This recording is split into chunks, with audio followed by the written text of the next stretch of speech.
हमने एएसआई को scientific investigation के लिए लिखा है और जो मंदिर मिला है उसके पास में कूप जो मिला है वो बहुत पुराना बताया जा रहा है, लगभग 400-500 वर्ष पुराना लोग बताते हैं।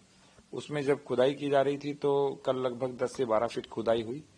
आज जब पुनः खुदाई शुरू हुई तो 4-5 फीट के बाद, लगभग 1.5-2 घंटे खुदाई के बाद पहले एक मूर्ति निकली जो मां पार्वती की थी, जो उनमें जो सिर था वो टूटा हुआ था। थोड़ी और खुदाई हुई तो इसके बाद 2 मूर्तियां और निकली।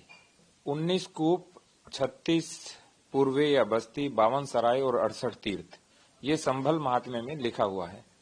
19 कूप के अतिरिक्त अनेक सारे कुएं भी हैं यहाँ पे। लोगों की अनभिज्ञता और अजागरूकता के कारण या कई बार लापरवाही के कारण या अतिक्रमण के कारण बहुत सारे कुएं वो दबा दिए गए हैं।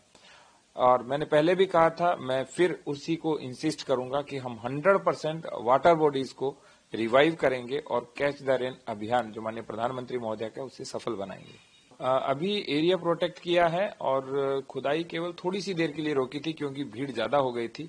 हमने बैरिकेटिंग करा दी है और हमने कहा है कि जितना गहरा है कुआं उसके अंदर जितना भी कचरा या मलबा भरा हुआ है वो सारा निकाला जाए और पूरी सुरक्षा के साथ कार्य हो रहा है। गत 2 सप्ताह से हमारी टीम खोज रही है, एक एक करके चीजें निकल रही हैं। कुछ चीजें लोग बता रहे हैं, बहुत सारी चीजें हमारी टीम ने भी खोजी हैं। मेरा सब लोगों से भी अनुरोध रहेगा, यदि इस तरह का कोई प्राचीन अवशेष मिलता है, कहीं पर भी कोई प्राचीन धरोहर आपको सामने दिखती है तो उसके बारे में हमें अवगत कराएं, क्योंकि ये धरोहरें हमारी संस्कृति की, हमारी सभ्यता के प्रतीक चिन्ह भी हैं और वो हमारे लिए एक गर्व का और गौरव का विषय भी है।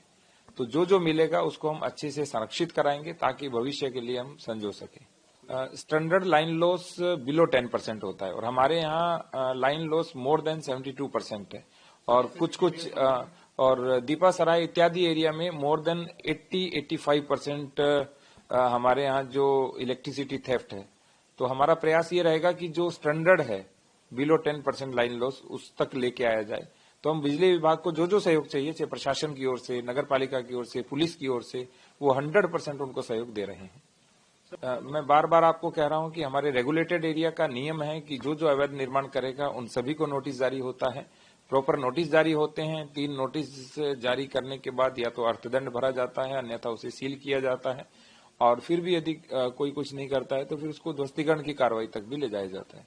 तो ये रेगुलर चलने वाली कार्रवाई है और चाहे कोई भी व्यक्ति हो, सभी पर समान रूप से ये नियम लागू होता है। आज सुबह जैसे ही मूर्तियां मिली, लोगों को पता चला, हमारे जितने भी खबर पालिका के सदस्य हैं सब लोग वहां आए, तो इसीलिए हमने पूरी जो फोर्स है उसको लगाया।